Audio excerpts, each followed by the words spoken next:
Il tient en réserve des ressources pour les hommes droits, pour les hommes droits, pour les hommes droits, pour les femmes droites, pour les femmes droites. Et non pas les tordus, les gens qui adaptent le péché avec les choses saintes, qui essayent d'adapter du moins, mais c'est inadaptable. Bien-aimés, c'est l'heure du choix.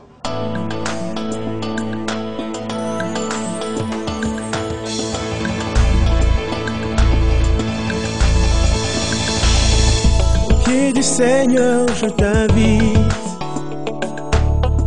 pour écouter la parole éternelle, car c'est l'heure du choix.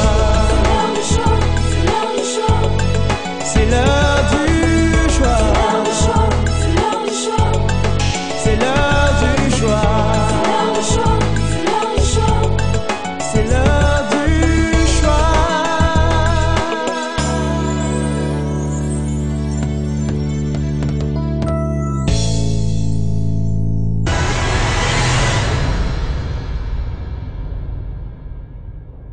À ton nom, Seigneur.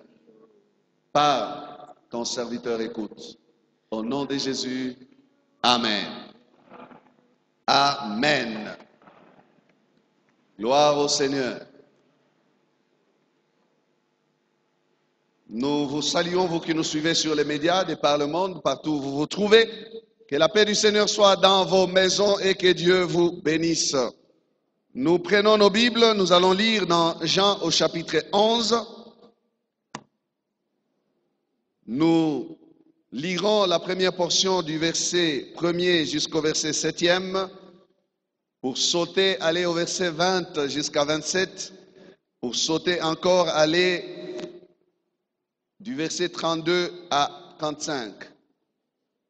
1 à 7, 20 à 27, 32 à 35. Jean 11. Jean chapitre 11, 1 à 7. Je lis pour nous tous au nom du Seigneur. Il y avait un homme malade, Lazare, de Béthanie, village de Marie et de Marthe, sa sœur. C'était cette Marie qui oignit de parfum le Seigneur et qui lui essuya les pieds avec ses cheveux. Et c'était son frère Lazare qui était malade.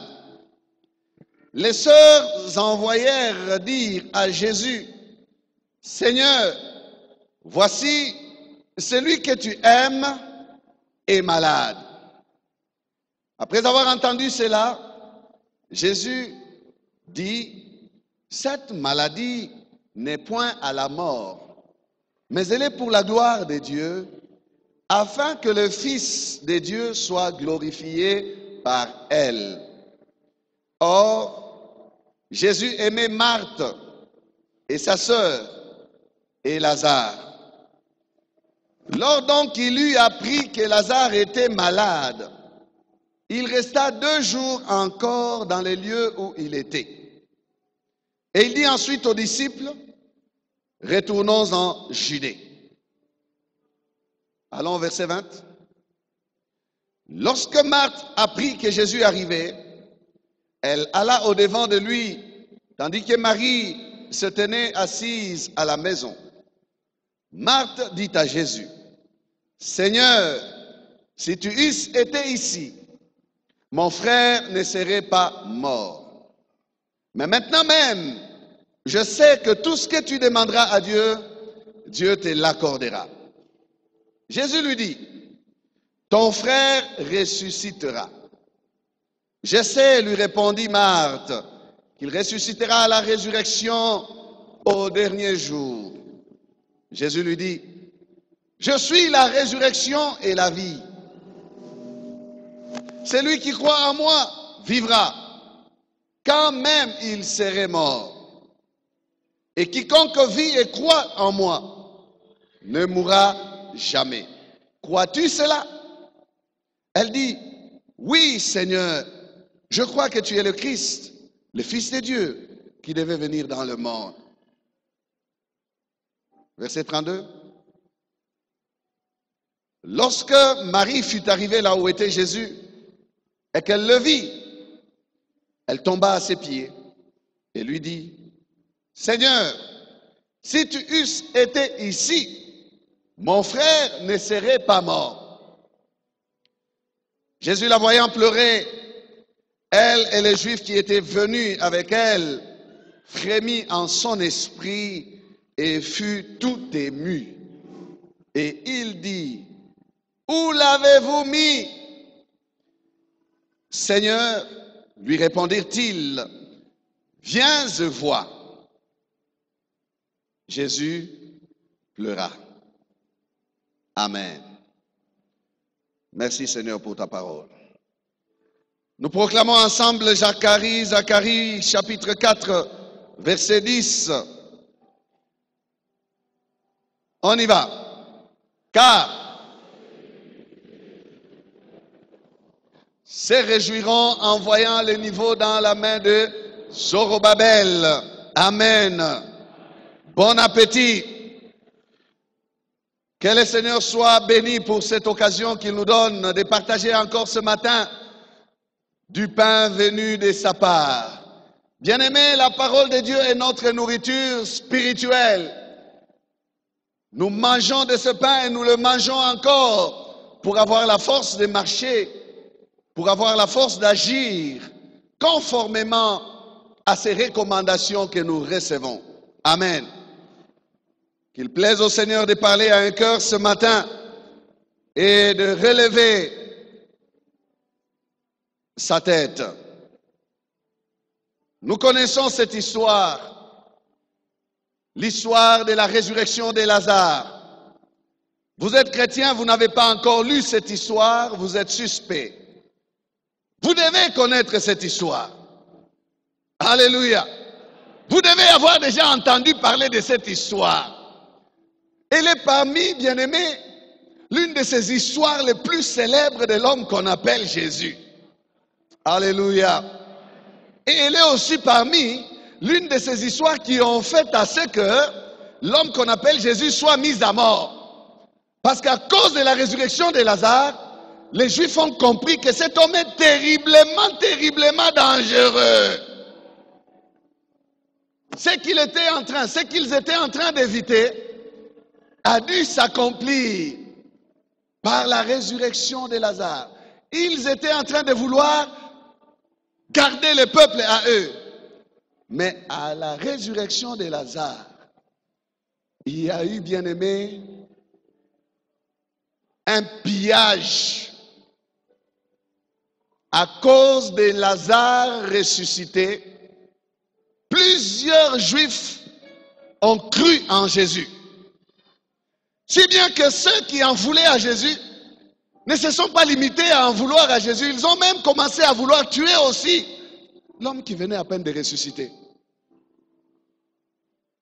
Ils étaient aussi fâchés et ils voulaient même tuer aussi Lazare, car c'est à cause de sa résurrection que leur équipe était en défaite.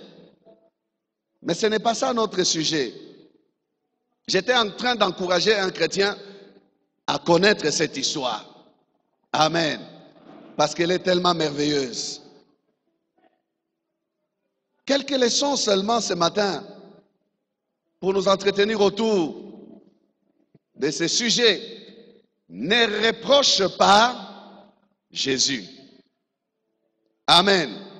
Nous sommes toujours dans ceux qui méprisaient. Mais nous disons, ne reproche pas Jésus. Ne fais pas de reproches à Jésus. Parce que, bien aimé, dimanche passé, on était en train de dire ici que là où se pose les regards de Jésus, là se pose sa compassion. Là où se pose les regards de Jésus, là se pose son cœur. Jésus est le seul homme capable d'aimer véritablement. Et lorsqu'on dit que Jésus aime, il aime. Lorsque la Bible dit que Jésus aimait Marthe, Marie et Lazare, il les aimait réellement. Amen. Mais dans ce récit, nous voyons des reproches qui s'élèvent Comme si on voulait reprocher à Jésus quelque chose. Mais Jésus devait être irréprochable. Alléluia. Et Jésus est resté irréprochable. Nous allons donc parcourir ces textes en prenant quelques leçons pour parvenir à comprendre que nous n'avons pas le droit de reprocher Jésus. Amen. Ne reproche pas Jésus. Première leçon. Au verset 3, il est dit, les sœurs envoyèrent dire à Jésus, Seigneur, voici celui que tu aimes est malade. Ici, je voudrais juste dire à ceux qui enseignent que la maladie est diabolique et que le chrétien ne peut pas tomber malade, de bien lire ce texte et de bien lire ce verset pour comprendre que celui que Jésus aime peut tomber malade. Amen. Il est vrai que l'origine de la maladie est comme tous les autres maux sont issus du diable. À cause de quoi? De la chute de l'homme. Lorsque Dieu a créé Adam et Ève dans les jardins d'Éden, il n'était pas question de maladies. C'est par après que les maladies sont entrées. Mais nous devons, bien-aimés, ne pas jouer à l'autruche et prendre la tête, mettre dans les sables et ignorer une vérité qui nous accompagne. Tant que nous demeurons dans ce corps est sujet à la corruption. Malgré toute notre onction, malgré tout l'amour que Jésus a pour nous, un jour, il y aura un dysfonctionnement dans ce corps. Il peut y avoir un dysfonctionnement dans ce corps et on peut se retrouver alité. Ne souffrez pas de culpabilité parce que vous tombez malade et ne commencez pas à dire « Seigneur, pourquoi est-ce que je tombe malade ?» Nous sommes encore dans un corps de chair, un corps faible, atteint par la dégradation du péché. Amen. Celui que tu aimes est malade. Celui que tu aimes est malade. Jésus t'aime, mais il t'arrive de tomber malade. Amen. Mais l'amour de Jésus ne te laissera pas malade. Ça, il faut que je te rassure. Amen. Et ça, c'est une autre affaire. L'amour de Jésus ne te laissera pas malade. Si l'amour de Jésus te laisse malade, ne lui reproche pas. Il a quelque chose qu'il fait. Amen. Ne lui reproche pas. Quand nous lisons la parole de Dieu, nous voyons, bien aimés, des personnes qui ont été malades. Élisée, l'homme qui avait reçu l'onction, 2 fois plus d'onction qu'Élie. La Bible dit d'Élisée, Élisée mourut de la maladie dont il mourut. Vous avez déjà lu ça? Il était mort d'une maladie. On ne dit même pas de quelle maladie, mais il mourut de la maladie. Élisée. Il ne mourut pas parce que il était vieux et il s'endormit en paix. Non. Il était malade.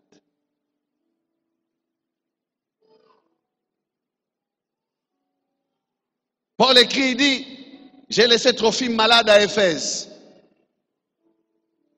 Il parle de Timothée, il lui dit, tu as de fréquentes indispositions avec ton ventre. Il dit, Epaphras était malade jusqu'à la mort. Ce sont des serviteurs de Dieu. Aujourd'hui, quand on voit un serviteur de Dieu tomber malade, on dit, est-ce que réellement un homme de Dieu peut tomber malade? Frère, nous avons encore les 2 pieds sur terre. Nous ne vivons pas au ciel.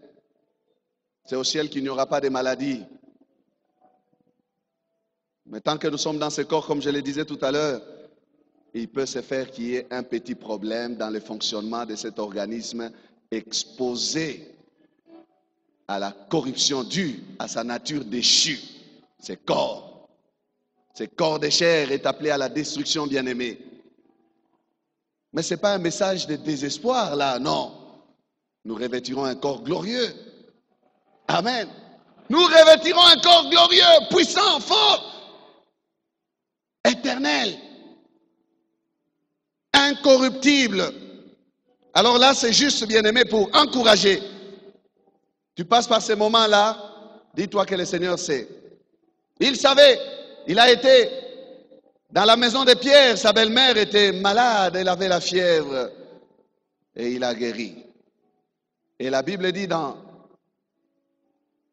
cette histoire-là de la belle-mère de Pierre, qu'il a fait afin que soit accompli ce qui est dit de lui, que par ses meurtrissures nous sommes guéris. Je me suis toujours étonné de voir qu'il n'a pas encore été à la croix, mais on est en train déjà, par préfiguration, de confesser les Écritures les concernant. Avant même qu'il ne soit meurtri. Par préfiguration, il démontre que c'est lui qui apporte la guérison au corps malade. Êtes-vous malade? Vos yeux fixés sur Jésus. Par ses meurtrissures, nous sommes guéris. Amen. Pas nous serons guéris, nous sommes guéris. Comme pour dire, c'est accompli. C'est accompli. Amen. La deuxième leçon, au verset 6, il y a là l'attitude de Jésus face à la nouvelle qu'il reçoit. Il reçoit la nouvelle de celui que tu aimes est malade. Mais Jésus laisse passer 2 jours. Lors donc il lui apprit que Lazare était malade, il resta 2 jours encore dans les lieux où il était. Ah, mais Jésus, tu aimes Lazare. On vient de t'apprendre que Lazare est malade. Pourquoi tu ne fais pas tes bagages directement, tu te mets en route et tu cours pour voir celui que tu aimes? Non. Jésus reste 2 jours. Il a la nouvelle, mais il reste 2 jours. Et écoutez comment il réagit. Je crois qu'il est en train de justifier là son attitude de patience. Il dit, mais cette maladie n'est point à la mort, mais elle est pour la gloire de Dieu, afin que le Fils de Dieu soit glorifié par elle. Jésus n'a jamais été surpris par les informations concernant nos situations. Nos requêtes, Jésus les entend, il les écoute et il les recadre par rapport à sa gloire à lui. Non, tu ne m'as pas encore bien compris, mais tu me comprendras tout à l'heure très bien. Nos requêtes, nos problèmes, l'information de nos situations, il les reçoit, certes, mais il les recadre toujours. Il réagit toujours par rapport à sa gloire à lui. Notre problème, c'est celui-là. Lorsque j'ai dit à Jésus, Jésus, viens, interviens dans mon problème. Je voudrais que Jésus-Christ intervienne selon moi, selon mon temps, selon mon programme, selon ce que moi j'attends de lui. Mais Jésus n'est pas à mon service. Jésus, c'est mon maître, c'est mon Seigneur. Jésus se donne le luxe de faire 2 jours. 2 jours, il y a bourré, on peut dire. 2 jours, il y a nanko, on peut dire. 2 jours, il y a pamba. Mais pour toi, oui, quand tu comptes, tu as prié, tu commences à compter. Tu dis, mais Seigneur, pourquoi ce temps inutile est en train de passer alors que je suis dans les besoins? Imaginez Lazare dans son lit de malade. Imaginez Lazare en train de gémir. En train de gémir. Mais Jésus reçoit la nouvelle. Il commente tout bonnement. Il est calme, serein, tranquille. Il ne panique même pas. Est-ce que Jésus peut paniquer? Et il commente, il dit, cette maladie n'est point à la mort. Mais Lazare qui vit la maladie est en train de souffrir.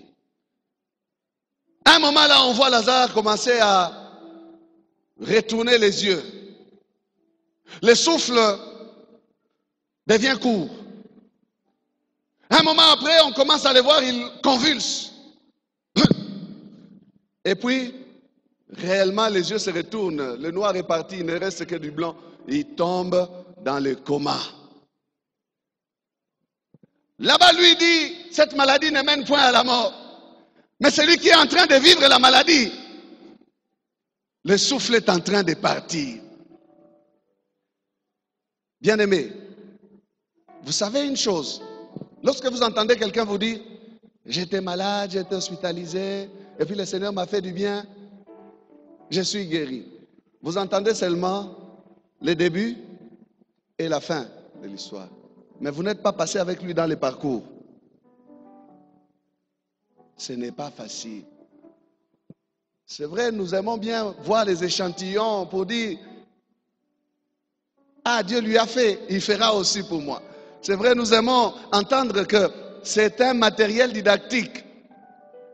Jésus disait, c'est afin que mes œuvres soient manifestées en lui. Donc je vais prendre cet homme et je vais faire avec lui quelque chose que les autres verront. C'est bien d'être du côté de ceux qui entendent ce qu'il a fait.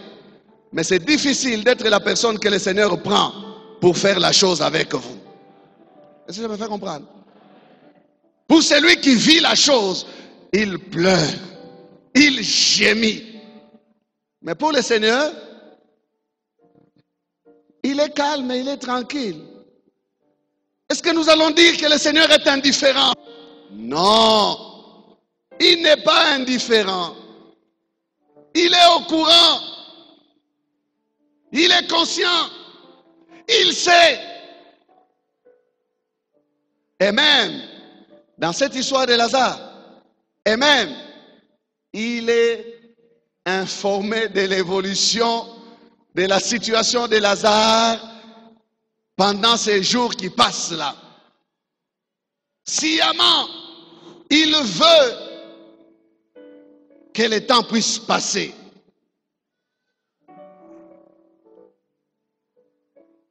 Il est omniscient. Ce n'est pas chaque jour qu'il y avait les bulletins d'information de la situation de Lazare. Et qu'on disait, comment il évolue? Non, ça va, il respire encore. Comment il évolue? Il respire encore. Et puis un jour, on a dit à Jésus, il est mort. Et puis Jésus dit, ok, maintenant, nous pouvons y aller, car notre ami Lazare dort. Non, non. Personne ne lui a informé.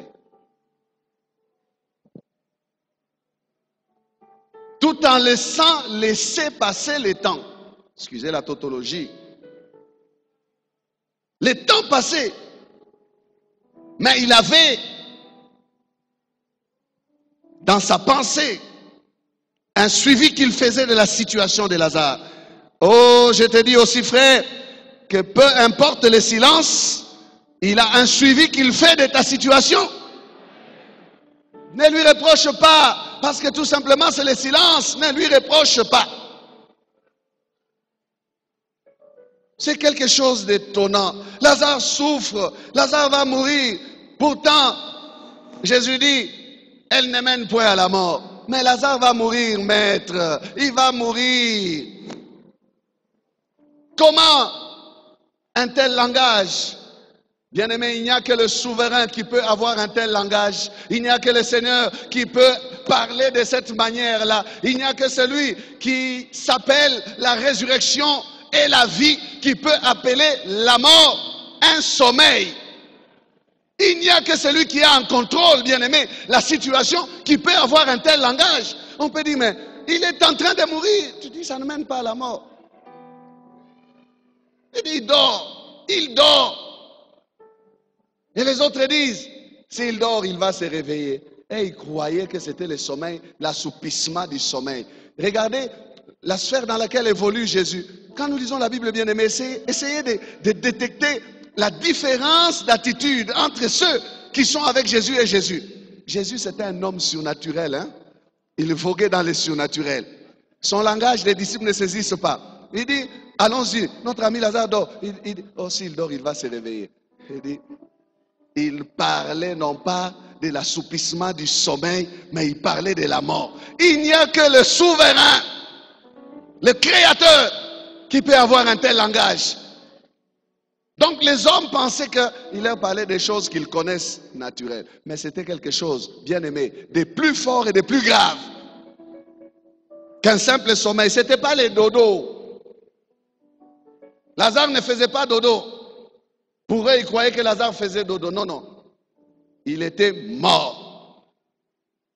Il était mort. Il n'y a que le Créateur qui peut ainsi réagir. C'est lui qui fait de ses créatures ce qu'il veut. Il réagit souverainement. Souverainement. Souverainement. Lazare est mort. Mais lui dit, Lazare dort. Lazare est mort sérieusement. Ce n'était pas quelque chose, non, qui s'est passé superficiellement, non. Non, non. La preuve, c'est que Lazare, lorsqu'il meurt, on les prend, on l'enterre. On n'a même pas pris soin d'attendre Jésus. Parce que pour eux, ils se sont dit, nous avons envoyé le message. S'il voulait bien venir, il pouvait venir pendant que notre frère était vivant. Mais maintenant qu'il est mort, à quoi ça sert? Pourquoi l'attendre? Bon, prenons Marie et Marthe et toute la famille, nous la mettons maintenant à la dimension de Christ. Et qu'on ouvre une fenêtre, on puisse les introduire dans le monde de la compréhension des choses telles que Christ les comprenait. Allait-il enterrer Lazare? Non. Aucun prophète s'est levé dans leur famille pour dire, voilà, Dieu vient de me dire un message là tout à l'heure. Ne l'enterrez pas parce que Jésus est en chemin, il viendra. Attendez-le. Il n'allait pas l'enterrer. Mais il n'avait pas de révélation. C'était difficile pour eux. C'était un moment de douleur, un moment de pleurs. C'était très sombre, bien aimé. Pour eux, c'était le noir le plus total. Le message est parti. Oh, je pense même qu'il y avait des gens qui allaient du côté de la sortie de la ville, de Béthanie, là-bas, en train de regarder en direction du chemin qui venait de la Samarie, parce qu'elle était en Galilée, pour arriver à Jérusalem, et du côté de Béthanie, avant Jérusalem, il faut traverser la Samarie pour arriver de ce côté-là. C'est comme ça que ça faisait des jours, ça faisait un jour de voyage, pour passer de la Galilée jusque du côté de Judée. On envoyait peut-être des gens pour dire, mais regardez encore le chemin, est-ce qu'il vient? On attendait les pas du Sauveur, mais c'était noir. Il ne venait pas. Il ne venait pas. Je ne sais pas combien de temps le Seigneur a déjà fait pour ton cas à toi. Combien de temps le Seigneur a mis. Peut-être que tu es déjà à ce niveau-là où tu as commencé à lui reprocher. Nous lui reprochons avec nos murmures. Nous murmurons à cause de la douleur de notre situation. Nous lui reprochons à cause peut-être de la moquerie ou des moqueries des autres. Et nous lui disons, peut-être avec un peu de spiritualité, Seigneur, pourquoi tu traînes? Regarde, il risque de se moquer de toi. Je suis ton fils, je suis ta fille. Mais nous sommes en train de faire des reproches au Seigneur pour dire, pourquoi est-ce que tu n'agis pas pour me sortir de là? Combien de temps ça a pris pour toi? Et combien de temps ça va prendre encore pour toi? Tu attends et tu es appelé à attendre, malgré les prières que tu as déjà faites. Tu as déjà prié, tu as déjà jeûné, tu as déjà pleuré. Le Seigneur t'aimait dans les 2 jours. Prenons ici l'expression 2 jours seulement. Il t'aimait dans les 2 jours. 2 jours. Tu es dans les 2 jours. Ça semble une éternité pour toi parce que c'est dur de supporter pendant ces 2 jours. C'est long. Pour Lazare, les 2 jours sont nécessaires. Pour ton cas aussi, si tu marches avec le Seigneur et que le Seigneur t'aime et que tu aimes le Seigneur aussi, je te dis aussi que tes 2 jours aussi sont nécessaires. Tes 2 jours sont aussi nécessaires. C'est dans ces 2 jours, alors que toi tu penses que le Seigneur ne fait rien, mais le Seigneur est en train de faire quelque chose. Il recherche quelque chose. Il laisse à ce que la situation de Lazare s'empire. Comme je parlais tout à l'heure, il perd le souffle, il retourne les yeux, il convulse, il meurt et même on l'enterre. 2 jours pour que tout ceci arrive.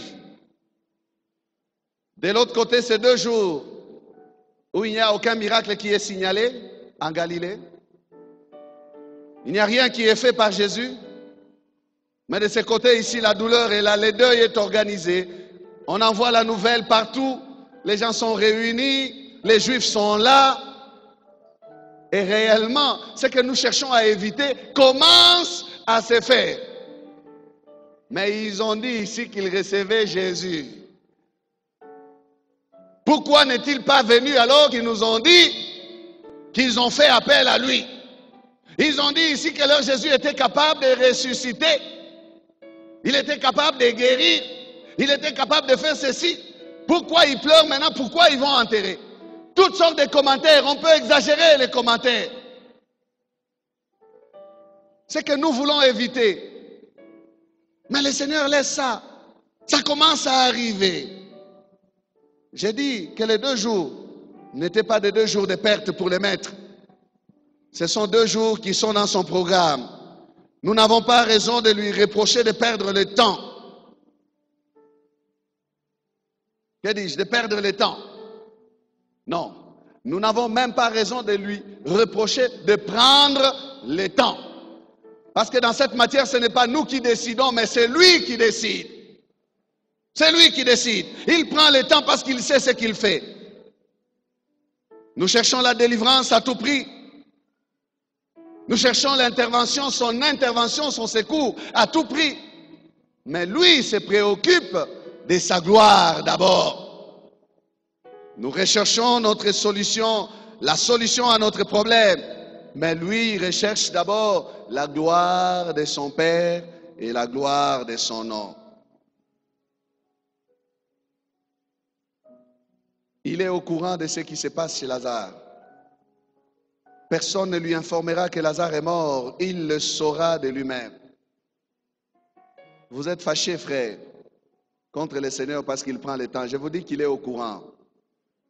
Regardez votre frère. Dites-lui avec gentillesse, il est au courant. Ne vous fâchez pas. Vous savez, des fois, nous entrons dans la présence de Dieu avec tout un tas de paroles pour chercher à lui expliquer les choses comme s'il ne connaît pas. On cherche à lui expliquer les choses comme s'il ne connaît pas, mais il connaît. Il connaît. D'ailleurs, lui-même, quand il parle, il dit, ne multipliez pas. Quand vous priez, ne multipliez pas les paroles comme les pharisiens. Ne multipliez pas de vaines paroles. Donc, qu'est-ce qu'il veut dire? Dites l'essentiel. Je suis au courant des détails. Ne cherchez pas les traits, les français profonds avec des termes forts pour les convaincre de votre douleur et de la gravité de votre situation. Seigneur, l'heure est grave. Il sait que l'heure est grave. Seigneur, il y a danger. Je suis au bout du précipice, Seigneur. Si tu me lâches, je vais me précipiter. Il sait. Il sait tout ça, il connaît. Amen. Alors, écoute, frère, pour lui, les 2 jours, ce sont non pas 2 jours de repos, mais ce sont 2 jours de compilation de gloire. Tu as entendu? 2 jours de compilation de gloire. Il laisse passer le temps pour comprimer sa gloire. Il est en train d'augmenter la dimension de la gloire qu'il aura à déployer. Il n'attend pas pour rien, mais il est en train de faire quelque chose. Il compile sa gloire. Il fait augmenter le poids de sa gloire. Vous savez que la gloire de Dieu, c'est le poids de Dieu. Alléluia. La gloire de Dieu, c'est le poids de Dieu. Le poids avec lequel il va peser dans votre situation pour que cette situation puisse reconnaître que ça, je cède. Il faut que ce qui vient de Dieu pèse. Il faut que ça pèse. Il faut que ça pèse. Si Dieu veut faire éclater sa gloire, il faut donc que la situation dans laquelle il va intervenir lui permette de peser de tout son poids. Amen. Lui permettre de peser de tout son poids et que cela soit visible. Il voulait cela. Jésus était en train de travailler à la visibilité de la gloire de Dieu. Il ne voulait pas que la chose se fasse en silence, que la chose se fasse derrière la maison, que la chose concernant Lazare se fasse en catimini, que la chose concernant Lazare se fasse tranquillement, simplement. Non. Il était en train de préparer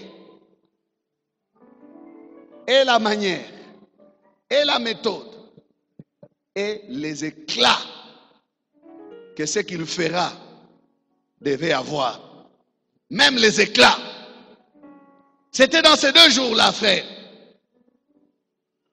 Avant de bouger, il prend le temps pour travailler à la compilation de sa gloire. C'est comme ça que nous comprenons qu'il choisit pour les plus difficiles. Et Jésus avait l'habitude, lorsqu'il veut, faire peser de tout son poids pour que la gloire de Dieu éclate. Dans une situation, il a eu l'habitude de prendre les plus difficiles. Un jour, il est quelque part, il voit un monsieur là qui a la main sèche, il lui dit, tes péchés te sont pardonnés. Ah!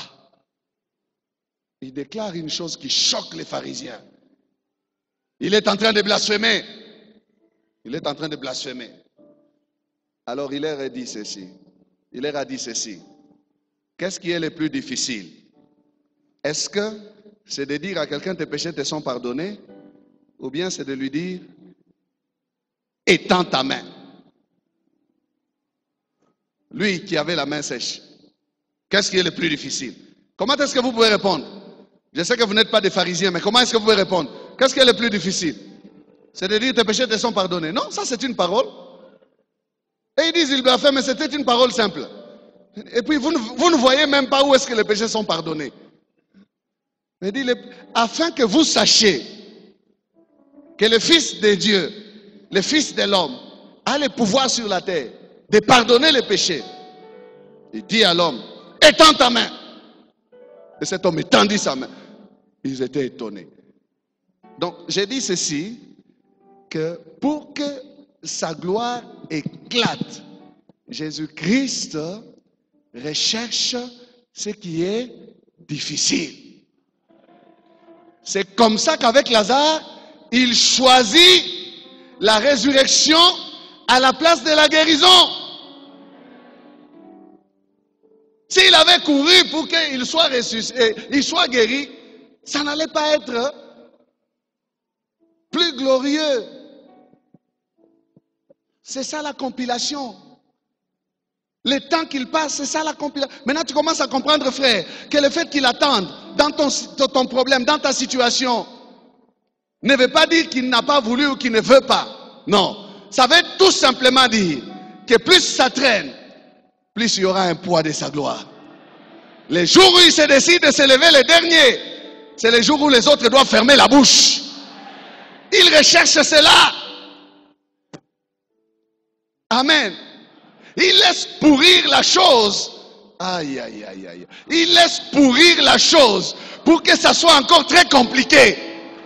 Jamais, jamais, on lui a dit devant la tombe de Lazare, il sent déjà. Pourquoi? Il voulait ce qui est déjà pourrir. J'ai dit à quelqu'un, ta situation ira jusqu'à pourrir pour qu'il la ressuscite. Elle ira jusqu'à pourrir, frère. N'abandonne pas, continue à attendre. Il est en train de renforcer. Azo Finango.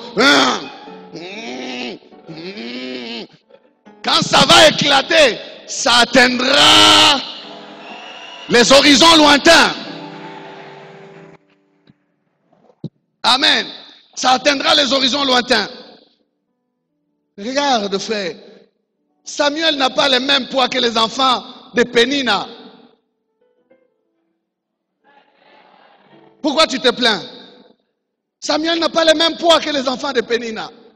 Bien-aimé, des choses que l'on reçoit dans les difficultés les plus intenses ont plus de poids que des choses que l'on reçoit facilement. Tu peux accoucher chaque année, Pénina, mais un seul, de plusieurs années d'attente, Amélie Bangonios. Frère, quand il agira dans ta situation, tu avaleras ceux qui se moquent de toi. Tu les avaleras. Ne te décourage pas. Ne reproche pas au Seigneur. Et n'abandonne pas les bons combats de la foi. Attends. Attends. Imaginez-vous que Joseph se lève et il commence à reprocher au Seigneur de lui dire, Seigneur, pourquoi tu m'as envoyé en prison? Mais nous allons lui dire, Joseph, tu es insensé. C'est en prison que tu as rencontré les chansons. C'est en prison que tu as rencontré les chansons. C'est en prison que tu as rencontré cet homme-là. C'est en prison, Joseph. Écoute, Romains 8, 28 nous dit que nous savons du reste que toute chose concourt au bien de ceux qui aiment qui? Toute chose concourt au bien de ceux qui aiment Dieu. Écoute, les situations les plus sombres de ta vie sont des occasions pour que Dieu manifeste le poids de sa gloire. Les situations les plus difficiles de ta vie sont des occasions pour ton Dieu à toi. Je ne parle pas du Dieu de l'autre là. Non, ton Dieu à toi. Ce sont des occasions pour lui. Reste calme, reste à ses pieds. Et dis, Seigneur, je sais qu'un jour, dans ces situations difficiles ici, ça va éclater. Dis à quelqu'un, aide-moi à dire à ton voisin là, c'est le poids, le poids. Si ça traîne, ça va peser. C'est le poids, le poids. C'est une question du poids, bien-aimé, du poids. Ah, ton chômage qui dure là, je te console ce matin, c'est le poids, frère. Le poids. C'est plus facile pour un jeune universitaire de terminer le campus avec le nouveau français de l'université et d'être embauché. Il ne voit pas la main de Dieu, mais allez demander à ces vieux qui a terminé l'université il y a 15 ans, il n'a jamais été embauché. Mais il est tout le temps à la prière et puis les jours où on vient le chercher sans qu'il ne fasse des efforts et en langage. Le poids. C'est facile pour une jeune fille, 18 ans, les fiancés viennent déjà, et puis il y a un mariage, 21 ans, mariage, c'est facile. C'est facile. Mais allez demander à cette vieille fille de 40 ans qui trouve un fiancé. C'est le poids, le poids. Est-ce que tu commences à comprendre le poids? Allez lui demander. Allez lui demander. C'est une question de poids. Alors maintenant ici, ce n'est pas ton problème à toi. C'est le problème du Seigneur. Nous ne sommes pas en mesure de nous lever et de lui faire un procès. Non. Il choisit lui-même qui il va prendre et faire avec lui ce qu'il veut faire. C'est lui qui choisit, ce n'est pas nous. Amen. Ça relève de sa compétence. Pour nous, ce matin, je nous dis juste de ne pas nous mettre à lui reprocher. Troisième et dernière leçon pour aujourd'hui. C'est les reproches que vont lui faire les deux femmes. Et l'attitude de Christ est celle d'un homme calme et tranquille, qui les console et même qui participe, qui compatit avec elle. Verset 21, Marthe dit à Jésus, Seigneur, si tu étais ici, mon frère ne serait pas mort. Verset 32, verset 21 et puis 32, Marie dira la même chose. Seigneur, si tu eusses été ici, mon frère ne serait pas mort. Elles n'étaient pas ensemble, ces deux sœurs. Mais comment est-ce qu'elles ont commencé? La première parole qu'elles sortent de leur bouche, c'est la même parole. Si tu eusses été ici, mon frère ne serait pas mort. Elles disent en quelque sorte, Seigneur, tu vois, tu n'as pas été là pour nous secourir. Pourtant, nous t'avons envoyé le message. Maintenant, il est mort, c'est trop tard. Ce ne sont pas nos reproches qui peuvent changer quelque chose dans la situation. C'est la compassion de Jésus qui changera les choses. Nos arguments ne changeront rien à la situation. Et l'attitude de Jésus envers Marthe, il relève sa foi. Dans l'échange qu'il a avec elle, Jésus lui parle de la foi. Et même lorsqu'ils seront encore devant la tombe, quand elle va dire ses arguments, il sent déjà tout ça. Il lui dira, n'ai-je pas dit que si tu crois, tu verras la gloire de Dieu. Donc lorsque nous sommes dans les 2 jours, la seule attitude que nous devons avoir, c'est l'attitude de la foi. Amen. L'attitude de foi, pas l'attitude des reproches. Marthe ne pouvait jamais entendre cette parole si Lazare n'était pas mort. Je suis la résurrection et la vie. Et nous, chrétiens frères, nous ne pouvons jamais entendre cette parole-là si Lazare n'était pas mort. Il y a beaucoup d'occasions comme ça dans la Bible, où des hommes ont provoqué des paroles qui sont en fait une bénédiction pour toute l'Église, pour tous les saints. Amen. Marthe ne pouvait jamais entendre cette parole-là où Jésus dit, nous allons chercher le verset et le lire. J'aimerais que nous lisions ce verset. Il est important que nous les connaissions et que nous les retenions. Jésus dit, je suis la résurrection. Verset 25. Et la vie. Je suis la résurrection et la vie. Celui qui croit en moi vivra quand même il serait mort. C'est une vérité clé pour dire à tous les chrétiens, à tous les enfants de Dieu, que la vie éternelle ne s'arrête pas à la tombe. Frère Alain Moloto peut mourir, mais il vit encore. Amen. Enfants de Dieu, nous n'avons pas raison de baisser la tête comme si le diable nous a vaincus. Il n'a rien fait. Le frère nous a dévancés dans la gloire. Il vit dans le sein d'Abraham. Amen. Celui qui croit en Jésus vivra, quand bien même il mourra. Hein? Quand bien même il mourra. C'est moi qui dis, hein? Pas quand bien même il serait mort, mais je dis quand bien même il mourra. Donc, pour toi frère et pour moi, n'ayons pas peur de la mort. Encore une fois, c'est une vérité de cette terre. Et tant que nous avons les 2 pieds sur terre, la mort peut croiser le chemin de chacun d'entre nous. Amen.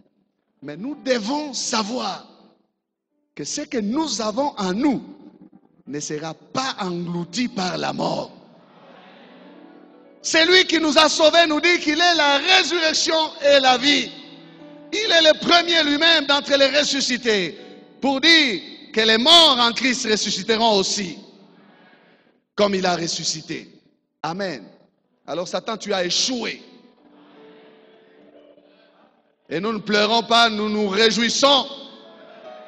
Parce que la vie a englouti la mort, a vaincu, en sortant libre et vainqueur de la mort. Frère, fortifions-nous. Amen. Fortifions-nous. Dieu est sur son trône. Et si la mort de notre frère est venue des hommes, ne vous inquiétez pas, Dieu s'en chargera. Et Dieu connaît tout cela. Amen. Alors ici, notre attitude, c'est la foi tout simplement. Ils disent, si tu eusses été ici, Seigneur, tu as pris du temps, maintenant c'est trop tard. Non, n'ai-je pas dit que si tu crois, tu verras la gloire de Dieu. Il n'y a pas de retard pour notre Seigneur. Il a voulu contrôler toutes choses. Son cœur est plein de compassion. Jésus fut ému. Et c'est les plus courts versets de la Bible que nous connaissons. Jésus pleura. Retenez ce verset-là. Il a été plein de compassion. Il a manifesté son humanité et sa compassion envers ceux qui étaient dans la détresse. Il peut pleurer avec ceux qui pleurent, tout en ayant bien aimé un programme. Et du reste, il a pleuré parce qu'il voyait qu'il ne pouvait pas le comprendre. Il n'était pas en mesure de comprendre. Au lieu d'attendre de lui les miracles, ils étaient abattus à l'extrémité. Pourtant, la solution était devant eux. Où l'avez-vous mis? J'aimerais rencontrer maintenant cet homme. Il n'échappe pas à la situation, mais il se tient devant la situation. Et là, tout ce qu'il a préparé va se manifester maintenant. Lazare sort! Et Lazare sortit. Ta situation ne pourra que lui obéir. Il n'y a aucune situation qui ne peut pas obéir au Seigneur. Même si tu dis, pour moi, elle a déjà pourri cette situation. Lui te dira, je voulais qu'elle pourrisse pour qu'elle m'obéisse mieux, qu'elle n'ait pas de résistance. Amen. Ne reproche pas Jésus. Baissons la tête.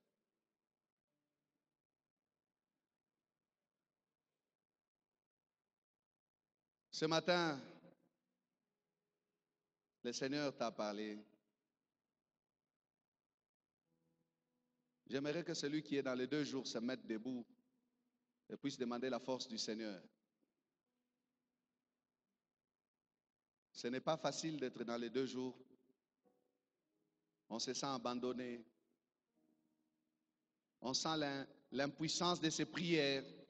Le message est parti, mais c'est comme si il n'a pas entendu. Nous commençons à prier. Nous demandons la force au Seigneur. Pour ceux qui sont restés, notre attitude, c'est l'attitude de foi tout simplement. Le Seigneur nous dit de croire. Si nous croyons, nous verrons la manifestation de sa gloire. Le poids de sa renommée, de ses œuvres s'imposeront sur nos situations. Élevons la voix, bien-aimés. Commençons à prier. Nos prédications sont en continu sur notre site web qui est www.labornelouchi.net. Vous pouvez aussi nous écrire aux adresses électroniques suivantes: lepasteur@labornelouchi.net, guillamani@gmail.com. Pour toutes vos requêtes, écrivez-nous à l'adresse électronique suivante: requêtes@labornelouchi.net. Et si vous désirez nous contacter, appelez-nous au numéro suivant: 099 99 56 891.